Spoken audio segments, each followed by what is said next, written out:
ଖାଉଛନ୍ତି ତାଙ୍କ ନାମର ଗୌରବ ତାଙ୍କ ନାମର ମହିମା ହଉ। ଆଜି ଆମେ କଲୋସ୍ୟ 4 ଅଧ୍ୟାୟ ଅଧ୍ୟୟନ କରିବା ପାଇଁ ଯାଉଛୁ। ଆଉ ଏଇ ଅଧ୍ୟାୟକୁ ମୁଁ ପ୍ରସଙ୍ଗ ବା ଶୀର୍ଷକ ରଖିଛି ବିଶ୍ୱାସୀ ପାଇଁ ଜରୁରୀ ସୂଚନା। ବିଶ୍ୱାସୀ ପାଇଁ ଜରୁରୀ ସୂଚନା ବା ଜରୁରୀ ପରାମର୍ଶ। ପାଉଲ ଏ ଅଧ୍ୟାୟ କଲୋସ୍ୟ ମଣ୍ଡଳୀକୁ ଅନେକ କଥା ସେ ପରାମର୍ଶ ଦଉଛନ୍ତି। ତାଙ୍କର ବନ୍ଧୁ ମାନଙ୍କର शुभेच्छा वार्ता जनाउछन्ति, निजर शुभेच्छा वार्ता दउछन्ति, उत्साह बाणी सहित से समाप्त करूछन्ति, आशीर्वाद दउछन्ति आ से समाप्त करूछन्ति। आमान जदि 2 पदरु 6 पद पढ़िबा, 2 पदरु 6 पद पढ़िबे टिके। प्रार्थना रे एकाग्र भावे निविष्ट थाओ, पुणी धन्यवाद सह सेथिरे जाग्रत थाओ। आम्भमानंक निमंते मध्य प्रार्थना कर, जेपरि वाक्य प्रचार निमंते ईश्वर आम्भमानंक पई द्वार फिटांती, पुणी जेपरि ख्रीष्टंकर जेउ निगूढ़ तत्व निमंते मु बंदी अटे, ताहा उचित मते कथा कहि प्रकाश करि पारे। सुजोगर सद्व्यवहार करी बाहारर लोकमानंक निकटरे बुद्धि सह आचरण कर। तुम्भमानंक वाक्य सर्वदा मनोहर, पुणी लवणरे स्वादयुक्त हेउ, जेपरि काहाकु किपरि उत्तर देबाकु हुए ताहा जानिपार। एठी से परामर्श दउछन्ति कोन पाउलंकर आग्रह प्रथम विषय कहउछन्ति से एठी हम देखुछु जे प्रार्थना जीवन केमति काटिबो। मु प्रथम पद काहे कि पढ़ी नै, जे हम प्रथम पद गतकाली आमे पढ़ी सारी छिलु। से प्रथम पद कोन जे केउ केउ स्थान रे आमे पवित्र रहिबा से कथा से कहउतिले 6 जन को गोटे होती स्वामी मान को कहउतिले, स्त्री मान को कहिचंती, पिला मान को कहिचंती, पिता मान को, दास मान को आउ कर्ता मान को। तो से 6 विषय रे ए 4 पद 4 पर्व 1 पद मध्य सेडी पळुछि। तेणु आमे 2 पद रो देखिलु साधु पाउल कोन कहउचंती प्रार्थना रे एकाग्र भाव रे निविष्ट थाओ। प्रथम कथा कोन करो, प्रार्थना रे तुमे लागि रहो। एकाग्र भाव रे प्रार्थना माने जीवन काटिबा दरकार। प्रार्थना कला कोन करिवो,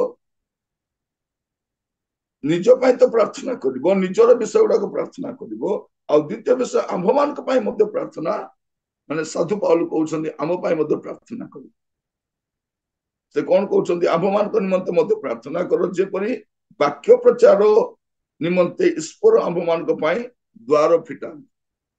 से डाली चावल पाई प्रार्थना करो बोली कहू नांती, शारीरिक आवश्यकता पाई कहू नांती, कौन खाइबो केमती चलिबो सेटा पे प्रार्थना करो बोली कहू नांती। से कौन कहउछन्ती जेपरि माने कोई सेवा करते पाई द्वार फिटा जिवो, आ ख्रीष्ट कर जो निगूढ़ तत्व निमंते मु बंदी ता उचित मते कहिबा कथा कहि प्रकाश करि पारे।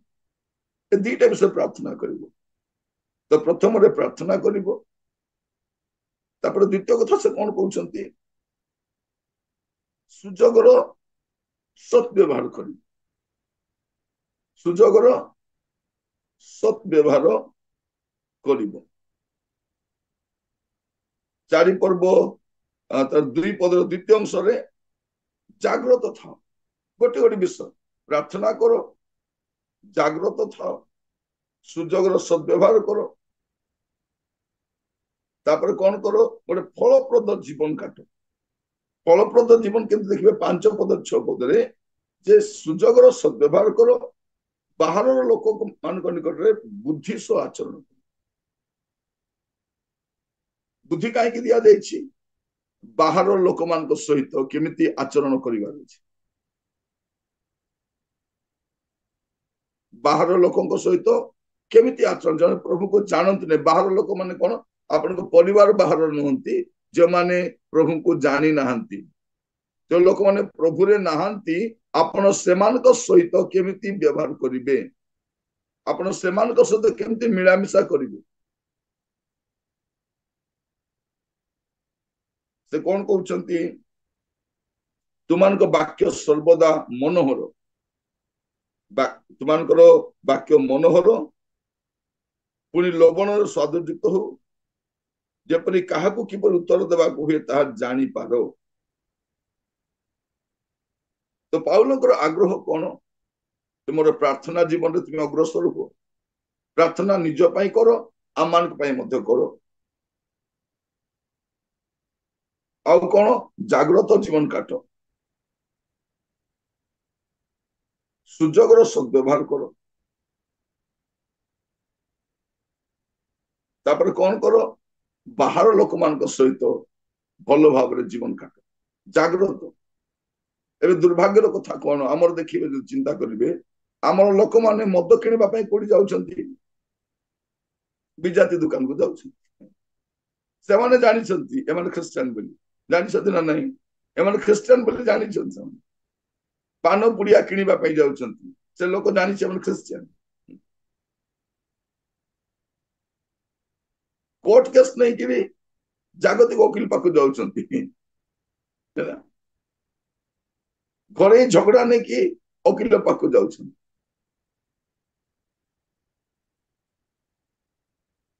ବିଭିନ୍ନ ରୋଗ, ଗୁପ୍ତ ରୋଗ ଗୁଡାକ ନେଇ ଜାଗତିକ ଡକ୍ଟର ପାଖକୁ ଯାଉଛନ୍ତି। ତ ସେ ଡକ୍ଟର ମାନେ କେମିତି ପରିବର୍ତ୍ତନ ହେବେ? ଲାଞ୍ଚ ନେଇକରି ଜାଗତିକ ଲୋକମାନଙ୍କ ପାଖକୁ ଯାଉଛନ୍ତି, ଆଜ୍ଞା ଟିକେ କାମ ଟିକେ କରିଦେବେ ବୋଲି। ଖ୍ରୀଷ୍ଟିଆନ ଲୋକ ଲାଞ୍ଚ ଦେବାକୁ ଯାଉଛି, ଖ୍ରୀଷ୍ଟିଆନ ଲୋକ ମଦ ଦୋକାନକୁ ଯାଉଛି, ଖ୍ରୀଷ୍ଟିଆନ ଲୋକ ପୁଡିଆ କିଣିବା ପାଇଁ ଯାଉଛି, ଖ୍ରୀଷ୍ଟିଆନ ଲୋକ ଝଗଡା ହେଇ ଥାନାକୁ ଯାଉଛି। ତ ଲୋକ ପରିବର୍ତ୍ତନ କେମିତି ହେବ? ଓକିଲ ପାଖକୁ ଯାଉଛି। ଆମର ବାହାର ଲୋକ ପାଖରେ ଆମର ସାକ୍ଷ୍ୟ ରହିବା ଦରକାର। ଆମେ ଚର୍ଚ୍ଚରେ କେତେ ଗୀତ ଗାଉଛୁ, କେମିତି ରହୁଛୁ, କାନ୍ଦି କାନ୍ଦି ପ୍ରାର୍ଥନା କରୁଛୁ, ଆଣ୍ଠି ମାଡି ପ୍ରାର୍ଥନା କରୁଛୁ, ଫାଷ୍ଟିଂ ପ୍ରାର୍ଥନା କରୁଛୁ, ଦଶମାସ ଦଉଛୁ, ଏଇଟା ଭିତରେ ଏଇଟା, ବାହାରେ କେମିତି ଜୀବନ କାଟୁଛୁ। ତେଣୁ ଆଜି ପରଠାରୁ ଆପଣ ମୁଁ ଚେଷ୍ଟା କରିବା ଦରକାର କଣ? ଆମେ ଯେପରି ବାହାର ଲୋକମାନଙ୍କ ପାଖରେ ସାକ୍ଷ୍ୟମୟ ଜୀବନ କାଟିପାରିବୁ। ସେମାନେ ଜାଣିବା ଦରକାର ଯେ ଆମେ କାହାର ସେବା କରୁ। ମୋର ପ୍ରିୟ ଭାଇ ଭଉଣୀ ମାନେ, ଭାରତର ଲୋକମାନେ ଜାଣନ୍ତି ଖ୍ରୀଷ୍ଟିଆନ ମାନେ ଭିନ୍ନ।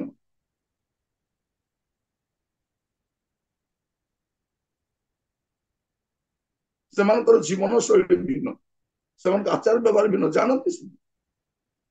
ଆମେ ବି ଜାଣିବା ଦରକାର ଆଉ ସତର୍କ ରହିବା ଦରକାର। ଏଇଟା ସେ ପ୍ରଥମ ଭାଗରେ ସେ କହୁଛନ୍ତି। ଆଉ ଆମେ 7-8 ପଦ ଯଦି ପଢିବା, ମାନେ ଆପଣ ଯଦି ଦେଖିବା, ଆମେ 7 ପଦରୁ 14 ପଦ ପର୍ଯ୍ୟନ୍ତ ଯଦି ଦେଖିବା, ଏଇଠି ତାଙ୍କର ସହକର୍ମୀ ବା ସହବିଶ୍ୱାସୀ ମାନଙ୍କର ଶୁଭେଚ୍ଛା ବାର୍ତ୍ତା ଏମାନଙ୍କୁ ଜଣାଉଛନ୍ତି। ଆମେ ଦେଖିବା ପ୍ରଥମେ 7-8 ପଦ। ପ୍ରିୟ ଭ୍ରାତା, ପୁଣି ପ୍ରଭୁଙ୍କ କାର୍ଯ୍ୟରେ ବିଶ୍ୱସ୍ତ ସେବକ ଓ ସହଦାସ ଯେ ଦୁଃଖିକ, ସେ ମୋହର ସମସ୍ତ ବିଷୟ ତୁମ୍ଭମାନଙ୍କୁ ଜଣାଇବେ।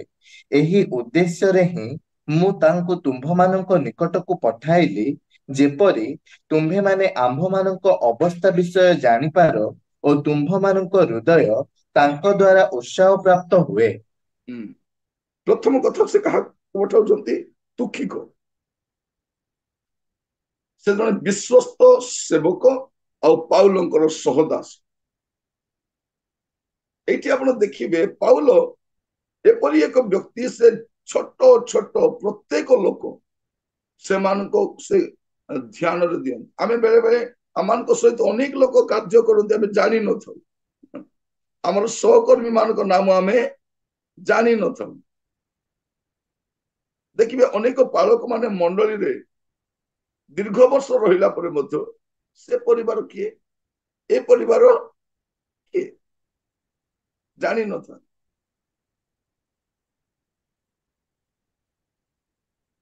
ଜାଣିନଥାନ୍ତି। ଆଉ କେତେ ଜଣ ଜାଣିକି ନ ଜାଣିଲା ଭଳିଆ ମଧ୍ୟ ଥାନ୍ତି, ମାନେ ମୁଁ ଜାଣି ନାହିଁ ବୋଲିଲା ବେଳେ।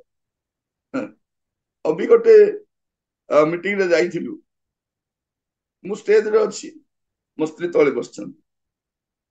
ସେଠିକାର ପାଳକ ସେ ଆସିକି ମୋ ସ୍ତ୍ରୀଙ୍କୁ ପଚାରୁଛନ୍ତି, ମ୍ୟାଡମ ଆପଣଙ୍କୁ ମୁଁ ପ୍ରଥମ ଥର ଦେଖୁଛି, ଆପଣ କୋଉଠୁ ଆସିଛନ୍ତି, ଆପଣ କିଏ? ମୋ ସ୍ତ୍ରୀ ଚୁପ୍ ହେଇ ତାଙ୍କୁ ଦେଖିଲେ, କାରଣ ସେ ବି ୟାଙ୍କୁ ଜାଣିଛନ୍ତି, ସେ ବି ତାଙ୍କୁ ଜାଣିଛନ୍ତି। ସେ ନ ଜାଣିଲା ଭଳିଆ, ମାନେ ମୁଁ ଏତେ କିଛି ଜାଣିନାହିଁ ବୋଲିଲା ଭଳିଆ। ଆପଣ କିଏ, ଆପଣ କୋଉଠୁ ରୁହନ୍ତି, ଆପଣଙ୍କୁ ପ୍ରଥମ ଥର ଦେଖିଲି। ମୋ ସ୍ତ୍ରୀ କହିଲେ, ମୁଁ ନିରଞ୍ଜନ ତୁରୁଙ୍କର ସ୍ତ୍ରୀ। କଣ କହିଲେ? ସେ ବକ୍ତା ଯେ ଆସିଛନ୍ତି ନା ତାଙ୍କର ସ୍ତ୍ରୀ ମୁଁ।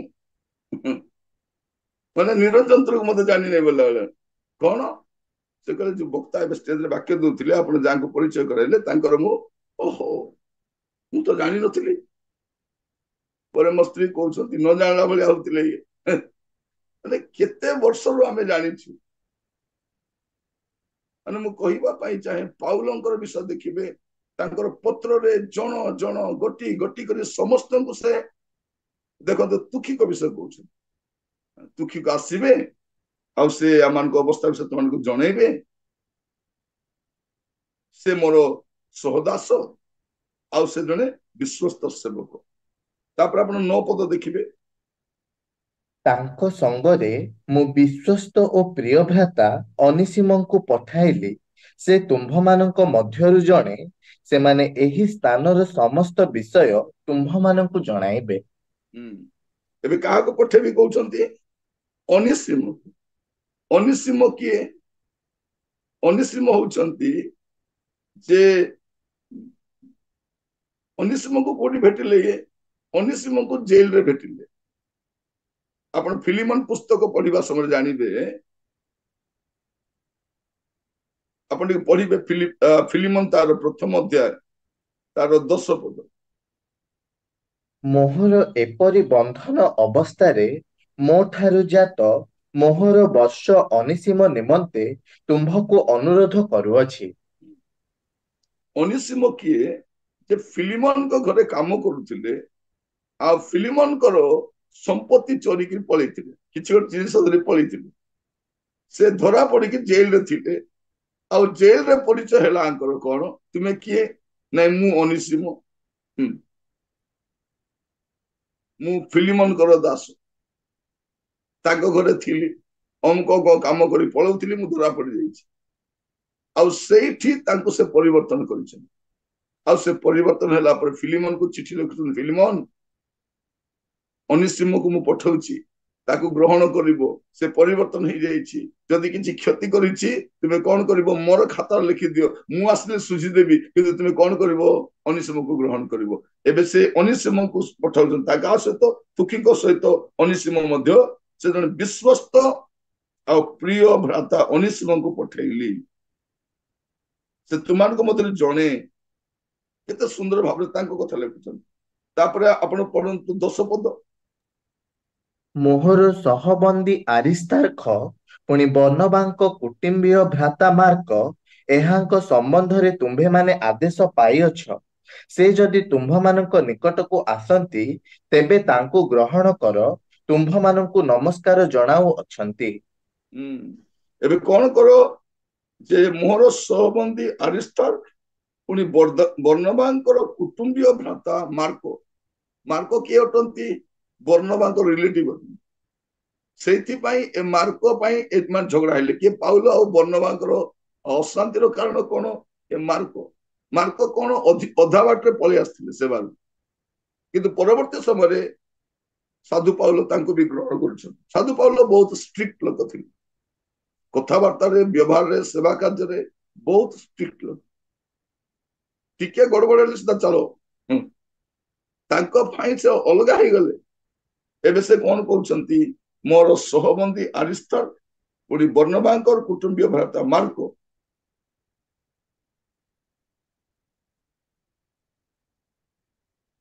ଏହାଙ୍କ ସମ୍ବନ୍ଧରେ ତୁମମାନଙ୍କର ଆଦେଶ ପାଇଅଛି। ଯଦି ତୁମମାନଙ୍କ ନିକଟକୁ ଆସନ୍ତି ତେବେ ତାହାଙ୍କୁ ଗ୍ରହଣ କର।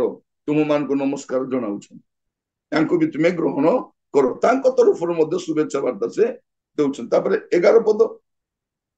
ଆଉ ଜୁସ୍ତ ନାମରେ ଖ୍ୟାତ ଯୀଶୁ ତୁମ୍ଭମାନଙ୍କୁ ନମସ୍କାର ଜଣାଉଅଛନ୍ତି। ସୁନ୍ନତି ମାନଙ୍କ ମଧ୍ୟରୁ କେବଳ ଏମାନେ ଈଶ୍ୱରଙ୍କ ରାଜ୍ୟ ନିମନ୍ତେ ମୋହର ସହକର୍ମୀ।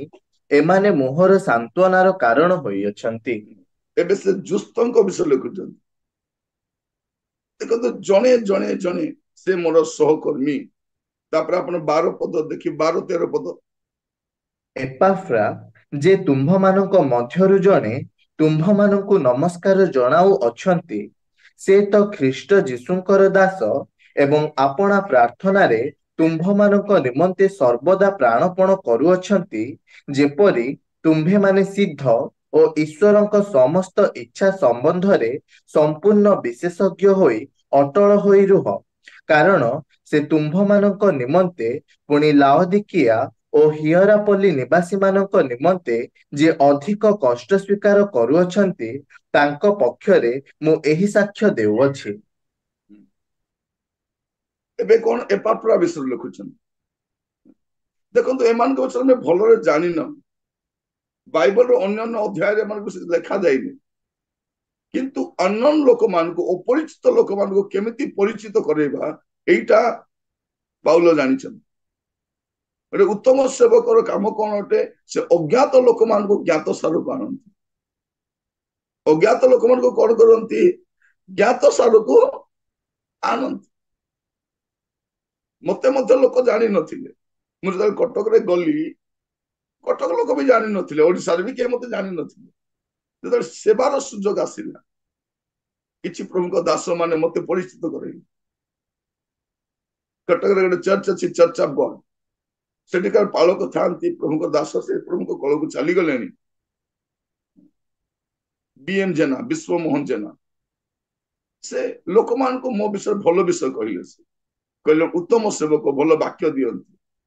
ସେମାନେ ଚର୍ଚ୍ଚରେ ବ୍ୟବହାର କଲେ, ତାଙ୍କର ବାଇବଲ ଷ୍ଟଡିରେ ବ୍ୟବହାର କଲେ। ତାପରେ ସେ ଆଖପାଖ ମଣ୍ଡାପଡା, ଛଅଗାଁ, ପର୍ବତିଆ, ଏଇଗୁଡାକ ସେ କହିଲେ ନାଇଁ ଗୋଟେ ଭଲ ସେବକ ଆସିଛନ୍ତି, ବ୍ୟବହାର କର। ତାପରେ ମତେ ପିପଲି ମୁଁ ଗଲି ସେଠୁ, ତାପରେ ପୁରୀ ଗଲି, ତାପରେ ଖୋର୍ଦ୍ଧାକୁ ଗଲି, ତାପରେ ଭୁବନେଶ୍ୱରକୁ ଗଲି।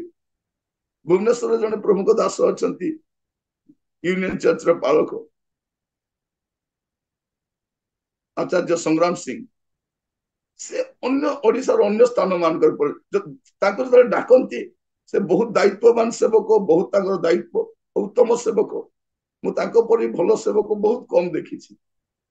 ଯୋଉଠି ତାଙ୍କୁ ଡାକନ୍ତି, ସେ ଯାଇ ନ ପାରିଲେ କୁହନ୍ତି ମୁଁ ଆଉ ଜଣେ ପ୍ରମୁଖ ଦାସଙ୍କୁ ପଠେଇବି। ଆଜ୍ଞା, ଆପଣଙ୍କ ଭଳିଆ ପ୍ରଚାର କରିବେ ତ? ଆପଣଙ୍କ ପରି ତ? କାରଣ ଏଡେ ବଡ ମିଟିଂ କରୁଛୁ ଆଜ୍ଞା, ଆପଣଙ୍କ ଭଳିଆ ନା, ପଠାଉଛି ଆଗେ ଦେଖ।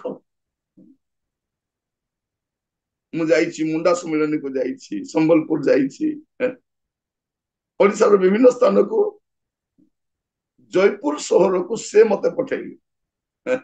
ମୋର ନିଜର ଜନ୍ମ ସ୍ଥାନରେ ଲୋକ ମତେ ଜାଣିନଥିଲେ। ଏଇଠି ଗୋଟେ ମିଟିଂ ଥାଏ, ଆଉ ତାଙ୍କୁ ବକ୍ତା କରିଥିଲେ। ସେ କହିଲେ ମୁଁ ଆସିପାରୁନି, ମୋର ଅର୍ଜେଣ୍ଟ ମିଟିଂ ସକାଶେ ମୁଁ ଯିବା ପାଇଁ ପଡୁଛି ହାଇଦ୍ରାବାଦ, ମୁଁ ଜଣକୁ ପଠେଇବି। ମୁଁ ଜଣକୁ ପଠେଇବି କହି ସେ ମତେ ପଠେଇଲି। ସେ ବ୍ୟାନରରେ ଲେଖା ହେଇଥିଲା ନିରଞ୍ଜନ ତୁରୁକ, କଟକ। ଲୋକମାନେ କହିଲେ ତୁରୁକ ବୋଲିବା ଲୋକ ବି କଟକ ଆଡେ ଅଛନ୍ତି। ତାପରେ ମୁଁ ଆସି ଦେଶିଆ ଭାଷା କହିଲି। ସେ ମିଟିଂରେ ଲୋକମାନେ କଥା ହଉଛନ୍ତି, କଟକ ଆଡେ ବି ଦେଶିଆ ଭାଷା କୁହନ୍ତି, ଆମେ ଜାଣିନଥିଲୁ। ସେ ମତେ ଜାଣିନାହାନ୍ତି ମୁଁ ଏଠିକାର ଲୋକ ବୋଲି। ସେ ମତେ ଏପଟେ ପରିଚୟ କରାଇଲେ, ନବରଙ୍ଗପୁର ମୁଁ ପରିଚୟ କରାଇଲେ।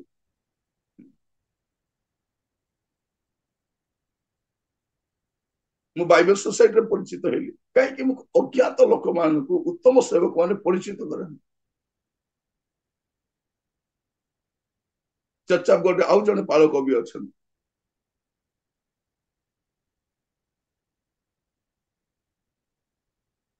ସେ ମଧ୍ୟ ମତେ ପରିଚୟ କରେ।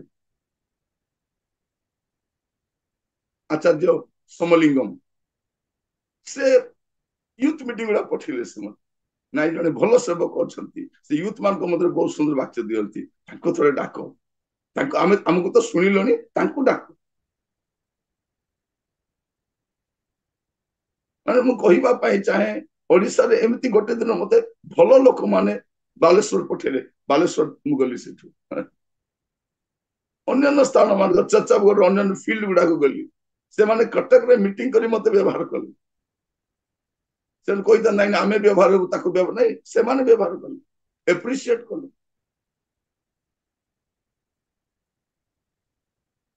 ଚର୍ଚ୍ଚାପଗଡର ସେକ୍ରେଟାରୀ ଅଛନ୍ତି ବିନୁ ଭାଇ,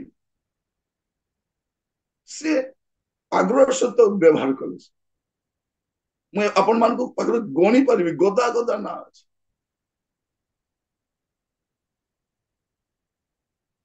ସମ୍ବଲପୁର ଅଞ୍ଚଳ ମୁଣ୍ଡା ସମ୍ମିଳନୀ ଗଲି ମୁଁ, ସେତେବେଳେ ଦେଖିବା ପାଇଁ ବି ପତଳା ଥିଲି, ମୋର ଚୁଟି ବି ଏତେ ପାଚି ନଥିଲା, ମୁଁ ଛୋଟ ଦେଖାଯାଉଛି, କିନ୍ତୁ ସେଇଠି ଶାନ୍ତି ପ୍ରମାଣିକ ଥାନ୍ତି, ଜଣେ ପ୍ରଭୁଙ୍କର ଭଲ ଦାସୀ ଦାସ, ସେ ଦେଖି ଆଗ୍ରହରେ ଗ୍ରହଣ କଲେ, ଆମ ପାଇଁ ପ୍ରାର୍ଥନା କଲେ, ଆମକୁ ଉତ୍ସାହିତ କଲେ। ଆମେ ଅନେକ ଥର ଗଲୁ, ଆଉ ସମ୍ବଲପୁର ଆମେ ଯେତେ ଥର ଯାଇଛୁ ଆମେ ତାଙ୍କୁ ସାକ୍ଷାତ କରିଛୁ, ଆଉ ସେ ଆମକୁ ଉତ୍ସାହିତ କରିଛନ୍ତି। ମାନେ ଆଜି କହିବାର ଉଦ୍ଦେଶ୍ୟ କଣ, ପାଉଲ ଦେଖନ୍ତୁ ଜଣ ଜଣ କରି ତୁଖିକଙ୍କ ବିଷୟ କହୁଛନ୍ତି, ଅନିସିମଙ୍କ ବିଷୟରେ କହୁଛନ୍ତି, ଆରିସ୍ତାଙ୍କ ବିଷୟ କହୁଛନ୍ତି, ମାର୍କଙ୍କ କଥା କହୁଛନ୍ତି, ଦୁଷ୍ଟଙ୍କ କଥା କହୁଛନ୍ତି, ଏପାଫ୍ରାଙ୍କ କଥା କହୁଛନ୍ତି। ଏଇଟା ଗୋଟେ ଭଲ ସେବକର ଗୁଣ କଣ, ସେ ଅନ୍ୟମାନଙ୍କୁ ଆପ୍ରିସିଏଟ କରନ୍ତି, ଅନ୍ୟମାନଙ୍କୁ ଅଫୋଲ୍ଡ କରନ୍ତି, ଅନ୍ୟମାନଙ୍କୁ ପ୍ରମୋଟ କରାନ୍ତି। ସେମାନେ ନହେଲେ ଆମେ ଜାଣିନଥାନ୍ତୁ, ଏମାନଙ୍କ କଥା ନ ଲେଖିଲେ ବି ଚଳିଥାନ୍ତୁ, କିନ୍ତୁ ସାଧୁ ପାଉଲ ନାହିଁ, ଏମାନଙ୍କ ବିଷୟରେ ମଧ୍ୟ ଲେଖୁଛନ୍ତି। ମାନେ ଆମର ସହ କାର୍ଯ୍ୟକାରୀ ଆମେ କେଉଁ ମାସ ତ ରହିଛୁ, ସେଇଠୁ ଜଣା ପଡିବ ସେବକ କେମିତି। ପାଉଲ କେମିତି ଜାଣିପାରିବା, ଏମାନଙ୍କୁ ଦେଖିଲେ ଆମେ ଜାଣିପାରିବା ଏମାନେ ପାଉଲଙ୍କ ସ୍ତର ରହିବା ଲୋକ। ଏପାଫ୍ରାଙ୍କ ବିଷୟ ଲେଖୁଛନ୍ତି, ସେ ତୁମମାନଙ୍କୁ ନମସ୍କାର କରନ୍ତି, କଣ ପ୍ରାର୍ଥନା କରନ୍ତି, ସେ ତୁମମାନଙ୍କ ପାଇଁ ତୁମମାନେ ଯେପରି ସିଦ୍ଧ ହୁଅ, ଈଶ୍ୱରଙ୍କ ଇଚ୍ଛା ଜାଣିପାର, ଆଉ ଈଶ୍ୱରଙ୍କ ଇଚ୍ଛା ଜାଣି ସମ୍ପୂର୍ଣ୍ଣ ବିଶେଷଜ୍ଞ ହୁଅ, এইটা ସେ ପ୍ରାର୍ଥନା କରୁଛନ୍ତି। ମାନେ ଦେଖନ୍ତୁ ଏମାନଙ୍କ ପ୍ରାର୍ଥନାରେ ଡାଲି ଚାଉଳର ପ୍ରାର୍ଥନା ନାହିଁ, ଅଣ୍ଟା ବତା ମୁଣ୍ଡ ବତା ପ୍ରାର୍ଥନା ନାହିଁ, ଘର ବାନ୍ଧିବାର ଅଛି, ଗ୍ରୁପ ଋଣ ବାନ୍ଧିବାର ଅଛି, ମୋବାଇଲ ରିଚାର୍ଜ କରିବାର ଅଛି, ଅଣ୍ଟା ବତା ପିଠି ବତା ପ୍ରାର୍ଥନା ନାହିଁ। ଏମାନଙ୍କ ପ୍ରାର୍ଥନା ସବୁ ସ୍ୱର୍ଗୀୟ ବିଷୟରେ, ଜାଗତିକ ବିଷୟ ବହୁତ କମ। ଜାଗତିକ ବିଷୟ ପ୍ରାର୍ଥନା କରିବା ମନ୍ଦ ବୋଲି ମୁଁ କହୁନାହିଁ, କିନ୍ତୁ ଆମର ପ୍ରଭୁ ଯତ୍ନ ନେବେ, ସେ ସବୁ ବିଷୟରେ ଉତ୍ତମ ଭାବରେ ଯତ୍ନ ନେବେ, ଆପଣ ମାନଙ୍କୁ ୱରିଡ ହେବାର ଆବଶ୍ୟକ ନାହିଁ। ଆମେ ସେ ଗୀତ ବେଳେ ବେଳେ ବୋଲୁ, କେଡେ ଉତ୍ତମ ମୋ ପ୍ରିୟତମ, ଜାଣନ୍ତି ମୋ ସମସ୍ୟା ମାନ, ମହତ ଆଶ୍ରୟ ନିକଟ ସହାୟ, ସଙ୍କଟେ ରଖିବେ ଆବରୁ। ମାନେ ଏମିତିକା ପ୍ରଭୁ ଥାଉ ଥାଉ ଆମକୁ ବ୍ୟସ୍ତ କାହିଁ? ଯଦି ଚିନ୍ତିତ ହଉଛନ୍ତି ବେଳେ ବେଳେ ବୋଲନ୍ତୁ, ବ୍ୟସ୍ତ କିମ୍ପା ମନ ଧର ପ୍ରଭୁ ଚରଣେ ଶରଣ। ତମେ କାହିଁକି ବ୍ୟସ୍ତ ହଉଛ? ମନରେ ବିବେଚି ଦେଖ, ସେ ତୋର ପ୍ରତିପାଳକ। ଯଦି ସେ ତୋର ପ୍ରତିପାଳକ, ତେଣୁ ଆପଣ ବାଇବଲଟା ପାଖରେ ଥାଉ, ଆପଣଙ୍କର ଗୀତ ବହି ଗୋଟେ ପାଖରେ ଥାଉ। ଆଜିକାଲି ସମସ୍ତେ ରଚନା ଗୀତ ଗୁଡାକ ପାଇକି ୟୁଟ୍ୟୁବର ତାଙ୍କ ନିଜ ଗୀତ ଗୁଡାକ ଭୁଲିଗଲେ, ସେ ଗୀତ ଗୁଡାକ ଆପଣ ବୋଲନ୍ତୁ, ମନ ଖୋଲିକି ପାଟି କରିକି ଗୀତ ବୋଲନ୍ତୁ। ପ୍ରଭୁ ଆପଣ ମାନଙ୍କୁ ଆଶୀର୍ବାଦ କରନ୍ତୁ। ଏଠି ଆମେ ଦେଖୁଛୁ, ତାପରେ ସେ ଏଇ କଥା କହୁଛନ୍ତି, ତାପରେ ଆପଣ ଦେଖିବେ 14 ପଦ ପଢିବା, 14 ପଦ। ପ୍ରିୟ ବୈଦ୍ୟ ଲୁକ ଓ ଦିମା ତୁମ୍ଭମାନଙ୍କୁ ନମସ୍କାର ଜଣାଉଅଛନ୍ତି। ଏଠି ଲୁକଙ୍କ ବିଷୟରେ ଆଉ ଦିମାଙ୍କ ବିଷୟରେ, ଦିମା ପରେ ପରେ ରାସ୍ତା ଅଲଗା କରିଦେଲେ, କିନ୍ତୁ ଲୁକ ମାର୍କଙ୍କ କଥା ଲେଖୁଛନ୍ତି, ଯେ ମାର୍କ ଲିଖିତ ସୁସମାଚାର ଲେଖିଛନ୍ତି, ଲୁକ ଯେ ବୈଦ୍ୟ, ଯେ ଲୁକ ଲିଖିତ ସୁସମାଚାର ଲେଖିଛନ୍ତି, ଲୁକ ଯେ ପ୍ରେରିତ ପୁସ୍ତକ ଲେଖିଛନ୍ତି, ସେମାନେ କଣ କରୁଛନ୍ତି? ନମସ୍କାର ଜଣାଉଛନ୍ତି। ତାପରେ ଆପଣ 15 ପଦ ଦେଖନ୍ତୁ। ଲାଉଦିକିଆରେ ଥିବା ଭାଇମାନଙ୍କୁ ନୁମ୍ଫା ଓ ତାଙ୍କ ଗୃହରେ ଥିବା ମଣ୍ଡଳୀକୁ ନମସ୍କାର ଜଣାଅ। ଏବେ ପାଉଲ ନିଜର ନମସ୍କାର ଜଣାଉଛନ୍ତି, କହୁଛନ୍ତି ଲାଉଦିକିଆରେ ଥିବା, ମାନେ ସେ କଣ କରୁଛନ୍ତି? କଲସିୟ ମଣ୍ଡଳୀକୁ ଆଉ ଲାଉଦିକିଆ ମଣ୍ଡଳୀକୁ ଦୁଇଟାକୁ ମିଶେଇକି ଲେଖୁଛନ୍ତି। ଆଉ ଆଗରୁ ଆମେ ଦେଖିଲୁ କଣ 13 ପଦରେ ଲାଉଦିକିଆ ଓ ହେରାପଲ୍ଲୀ ଆଉ ଲାଉଦିକିଆ ଲୋକମାନେ କଣ କରୁଥିଲେ? ତାଙ୍କୁ ପାଣି ଆଣିବା ପାଇଁ, ଥଣ୍ଡା ପାଣି ଆଣିବା ପାଇଁ ଲାଉଦିକିଆର ଲୋକ ହେରାପଲ୍ଲୀକୁ ଯାଉଥିଲେ, ଆଉ ଆଣୁ ଆଣୁ ବାଟରେ କଣ ହଉଥିଲା? ଉଷୁମ ହେଇଯାଉଥିଲା। ତେଣୁ ସେ କଣ କରୁଥିଲେ? ଶୀତଳ ନୁହଁ କି ଉଷ୍ଣ ନୁହଁ, ସେ ପାଣି ସେଠୁ ହେରାପଲ୍ଲୀରୁ ଲାଉଦିକିଆ ଆସିଲା ବେଳକୁ ସେଟା କଣ ହେଇଯାଉଥିଲା? ଉଷୁମ ହେଇଯାଉଥିଲା ପାଣି। ସେଇଟା ହେରାପଲ୍ଲୀ ଆମେ ପରେ ଧ୍ୟାନ କରିବା, ଆମେ ପ୍ରକାଶିତ ବାକ୍ୟ ଆସିବା, ଲାଉଦିକିଆ ମଣ୍ଡଳୀ ଧ୍ୟାନ କରିବା ସମୟରେ ଆମେ ଭଲ ଭାବରେ ଆମେ ଆଲୋଚନା କରିବା। ତ ଏଇଠି ସେ କଣ? ଲାଉଦିକିଆ ମଣ୍ଡଳୀକୁ ମଧ୍ୟ ସେ, ଆଉ ସେଇଠି ନୁମ୍ଫାଙ୍କର ପରିବାର ଗୋଟେ ଗୃହସ୍ଥିତ ମଣ୍ଡଳୀ ଅଛି। ଆମେ ଆଗରୁ ଦେଖିଥିଲୁ କଣ? ଆକିଲା ପ୍ରିସ୍କିଲାଙ୍କ ଘରେ ଗୋଟେ ଗୃହସ୍ଥିତ ମଣ୍ଡଳୀ ଅଛି। ମୁଁ କହିବା ପାଇଁ ଚାହେଁ ଆପଣମାନଙ୍କ ଘର ଗୁଡାକ ଗୋଟେ ବାଇବଲ ଷ୍ଟଡି ସେଣ୍ଟର ହେବା ଦରକାର। ଆପଣମାନଙ୍କ ଘରେ ଗୋଟେ ବାଇବଲ ଷ୍ଟଡି ହେବା ଦରକାର। ମାସକୁ ଥରେ ଏଟଲିଷ୍ଟ ଆପଣଙ୍କର ଅଞ୍ଚଳର କିଛି ଲୋକ ଆସନ୍ତୁ, ଆପଣଙ୍କ ପାଳକଙ୍କୁ ଡାକନ୍ତୁ ଆଉ ବାଇବଲ ଷ୍ଟଡି ଆପଣ କରନ୍ତୁ। କାରଣ ଯେଉଁମାନେ ଚର୍ଚ୍ଚ, କାରଣ ପାଳକ ମାନେ ଚର୍ଚ୍ଚରେ ଯାହା ଶିକ୍ଷା ଦିଅନ୍ତି ବାଇବଲ ଷ୍ଟଡିରେ ତାଠାରୁ ଭଲ ବିଷୟ ଶିକ୍ଷା ଦେଇପାରିବେ। କାରଣ ଚର୍ଚ୍ଚରେ ଲିମିଟେଡ ସମୟ ଥାଏ ଆଉ ସମସ୍ତଙ୍କୁ କହିବା ପାଇଁ ଥାଏ। ଆଉ ଗୋଟେ ବନ୍ଧନ ମଧ୍ୟରେ କଥା ହେବା ପାଇଁ ପଡିଥାଏ, କାରଣ କମିଟି ବାଲା ବସି ଜଗିଥାନ୍ତି ଏ କଣ କହୁଛନ୍ତି ବୋଲି। ତେଣୁ ସେମାନେ ସବୁ କହିପାରନ୍ତି ନାହିଁ, କିନ୍ତୁ ଯଦି ଆପଣ ତାଙ୍କୁ ଘରକୁ ଡାକିବେ ଆପଣ ଗୁଡିଏ ବିଷୟ ଶିକ୍ଷା ପାଇପାରିବେ। ତାପରେ ଆମେ 16 ଆଉ 17 ପଦ ଦେଖିବା। ଆଉ ତୁମ୍ଭମାନଙ୍କ ମଧ୍ୟରେ ଏହି ପତ୍ର ପଠିତ ହେଲା ପରେ ଲାଉଦିକିଆ ମଣ୍ଡଳୀରେ ମଧ୍ୟ ଯେପରି ପାଠ କରାଯାଏ, ପୁଣି ଲାଉଦିକିଆରୁ ଯେଉଁ ପତ୍ର ଆସିବ ତାହା ତୁମ୍ଭେମାନେ ମଧ୍ୟ ଯେପରି ପାଠ କର, ଏଥି ନିମନ୍ତେ ଯତ୍ନ କର।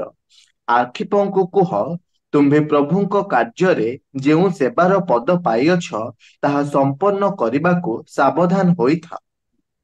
ଏଠି ପାଉଲ ଆଦେଶ ଦଉଛନ୍ତି। ଦେଖନ୍ତୁ ଗୋଟେ ଗୋଟେ ପାଉଲ ପ୍ରଥମରେ ପରାମର୍ଶ ଦଉଛନ୍ତି, ପ୍ରାର୍ଥନା ଜୀବନ କାଟିବ, ଜାଗ୍ରତ ଜୀବନ କାଟିବ, ସୁଯୋଗର ସଦ୍ବ୍ୟବହାର କରିବ, ବାହାର ଲୋକ ସହିତ ଭଲ ବ୍ୟବହାର କରିବ। ତାପରେ ତାଙ୍କର ସହକର୍ମୀ ମାନଙ୍କର ଶୁଭେଚ୍ଛା ବାର୍ତ୍ତା ଦଉଛନ୍ତି, ତାପରେ ନିଜେ ଶୁଭେଚ୍ଛା ଦଉଛନ୍ତି। ଏବେ ଆଦେଶ ଗୋଟେ ଦଉଛନ୍ତି, କଣ କହୁଛନ୍ତି? ଏଇ ପତ୍ର ପଢି ସାରିଲା ପରେ ତୁମେ କାହାକୁ ଦବ? ଲାଉଦିକିଆ ମଣ୍ଡଳୀକୁ ଦବ। ଆଉ ଲାଉଦିକିଆ ମଣ୍ଡଳୀକୁ ଯୋଉ ଚିଠି ଲେଖିଛି ସେଇଟା ସେମାନେ ପଢି ସାରିଲା ପରେ ତୁମକୁ ଦେବେ, ତୁମମାନେ ମଧ୍ୟ ପଢିବେ, ଅଦଳ ବଦଳ କରି ପାଠ କରିବ। ତାପରେ ଆର୍କିପଙ୍କୁ କଣ କହିବ?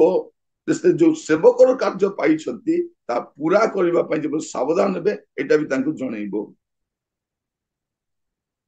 ଆଉ ଶେଷରେ ସେ ଆଶୀର୍ବାଦ ବଚନ କହିକି ଶେଷ କରୁଛନ୍ତି। 18 ପଦ ପଢିବା। ମୁଁ ପାଉଲ ମୋହର ନିଜ ହସ୍ତରେ ଏହି ନମସ୍କାର ଲେଖୁଅଛି। ମୋହର ବନ୍ଧନ ସ୍ମରଣ କର। ଅନୁଗ୍ରହ ତୁମ୍ଭମାନଙ୍କ ସହବର୍ତ୍ତୀ ହେଉ। ବାସ୍, ଅନୁଗ୍ରହ ତୁମମାନଙ୍କର ସହବର୍ତ୍ତୀ ହଉ ଆଉ ମୋର ବନ୍ଧନକୁ ସ୍ମରଣ କରୁଥିବ। ମାନେ ଭାବି ଦେଖନ୍ତୁ, ବନ୍ଦୀ ଗୃହରୁ ଏତେ ସୁନ୍ଦର ପତ୍ର ଲେଖା ଯାଇପାରିବ। ଆପଣ ଯଦି ଅସୁସ୍ଥ ହେଇ ପଡୁଛନ୍ତି ଡାଏରୀ ବାହାର କରନ୍ତୁ ଆଉ ଲେଖିବା ଆରମ୍ଭ କରନ୍ତୁ। ହୁଏତ ଆପଣଙ୍କର ଝିଅ ମାନେ ପରେ ପଢିବେ, ଆପଣଙ୍କ ନାତୁଣୀ ମାନେ ପରେ ପଢିବେ। ଆପଣଙ୍କ ପରିବାରର ଇତିହାସଟା ଲୋପ ନ ହଉ। ଆପଣ କେମିତି ପ୍ରଭୁଙ୍କୁ ପାଇଲେ ଆପଣଙ୍କ ନାତୁଣୀ ମାନେ ଜାଣିବା ଦରକାର। ଆପଣଙ୍କର ବାହାଘର କେମିତି ହେଲା, ଆପଣ ଝିଅ ମାନଙ୍କର ଯତ୍ନ କେମିତି ନେଇଛନ୍ତି, ଆପଣ ଅବସରକାଳୀନ ସମୟ କେମିତି କାଟିଛନ୍ତି, ବେଷ୍ଟ ବିଷୟ ଗୁଡା ଲେଖିଥାନ୍ତି। ହୁଏତ ତା ଛପା ଯାଇକି ବାହାର ଜଗତକୁ ଆସିପାରିବ କି ନାହିଁ ମୁଁ ଜାଣିନାହିଁ, କିନ୍ତୁ ଆପଣ ଗୃହ ମଧ୍ୟରେ ଲୋକମାନେ ପାଠ କରିପାରିବେ। ମୁଁ ଥରେ ବାବା ରିଟାୟାର୍ଡ ଘରେ ରହିଲା ପରେ ମୁଁ ତାଙ୍କୁ ଗୋଟେ ନୋଟବୁକ୍ ଆଣିକି ଦେଲି ଆଉ ପେନ୍ ଦେଲି ଆଉ କହିଲି, ବାବା ଏଇଠି ତମର ଜନ୍ମ ଠାରୁ ତମର ଅବସର କାଳ ପର୍ଯ୍ୟନ୍ତ ସବୁ ବିଷୟ ଲେଖିବ। ସେ କିଛି ଲେଖିକି ମତେ ଦେଲେ। ମୁଁ ଅମୁକ ଗାଁରୁ ଆସିଲି, ମୋ ବାପା ଏମିତି ଥିଲେ, ମୁଁ ଏମିତି ଚାକିରି ପାଇଲି, ଅମୁକ ମସିହାରେ ବାହା ହେଲି, ତାପରେ ମୁଁ କେମିତି ଆସିକି ଏଇ ଜାଗାରେ ରହିଲି। ତାପରେ ମୋ ପାଖରେ ଆଣି ସାରିଦେଲି। ମୋର ଗୋଟେ ପୁଅ ଅଛି, ସେ ସେବା କରୁଛି, ପ୍ରଭୁ ତାକୁ ଆଶୀର୍ବାଦ କରନ୍ତୁ, ମୁଁ ତା ପାଇଁ ପ୍ରାର୍ଥନା କରୁଛି ବୋଲି ରଖିଥିଲି। ମୁଁ ବେଳେ ବେଳେ ପଢେ ତାଙ୍କର ହାତ ଲେଖାଟା। ବେଳେ ବେଳେ ଆପଣ ମାନଙ୍କ ଘରେ ଥିବ, ଦେଖନ୍ତୁ ହାତ ଲେଖାଟା, ଏଟା ମୋର ମାମୁଁ ଲେଖିଥିଲେ, ଏଟା ମୋର କାକା ଲେଖିଥିଲେ, ଏଟା ପିସି ଲେଖିଥିଲେ, ଏଟା ତାଙ୍କ ଲେଖା, ହାତ ଲେଖା ଆମେ ସାଇତି ରଖିଥାଉ।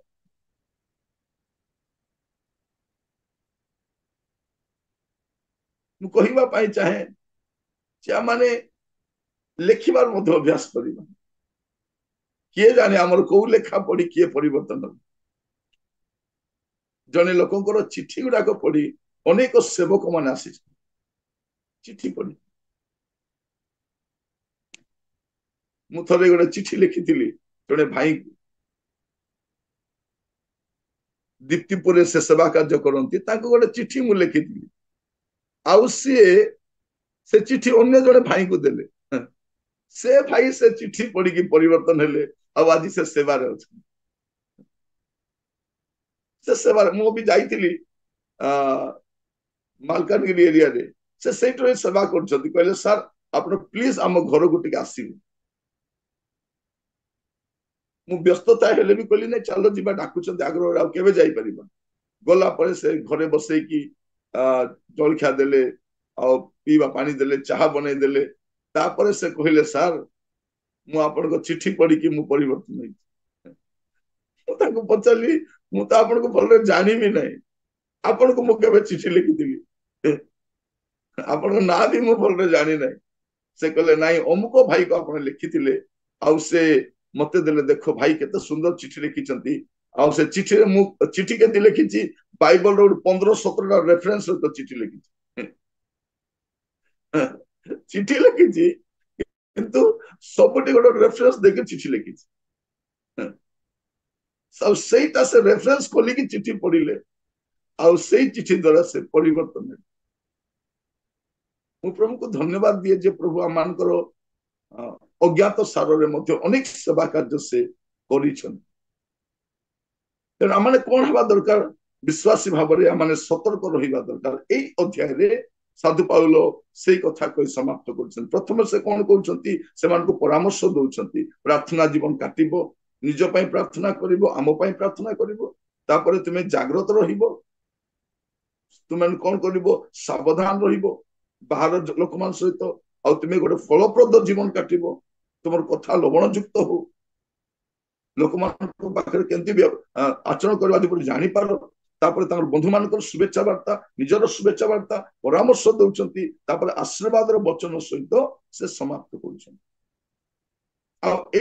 कर बंदी गृह गोटे पत्र प्रभु आपण मान प्रत्येक आशीर्वाद करूँ कि भाव से बंधन रही एत सुंदर चिठी लिखि पार आम बंदी गृह लिखा चिठी गुड़ा एफिसियो पढ़ीचु वंडरफुल चिठी आमे फिलिपियो पढ़ीचु बंदी गृह लिखी एबे आमे कोलोसियो पढ़िलु बंदी अवस्था आमे फिलिमन पढ़िलु एटा जो 2 वर्ष बंदी अवस्था थिले सही समय ए पत्र गुड़ी से लिखि प्रभु को नाम स्तुति प्रभु को नाम गौरव साधु पाउल यही 4टी जो अध्याय आमे देखिलु ए 4टी अध्याय रे से मुख्य विषय कौन कहउछन म आपन आगरु कहितली से ईश्वरंकर महानता आ ख्रीष्टंकर ईश्वरत्व विषय जनाउछन आ से द्वितीय विषय विश्वास माने केमती आत्मिक भाव परिपक्व हेबे सेटा जनाउछन आ से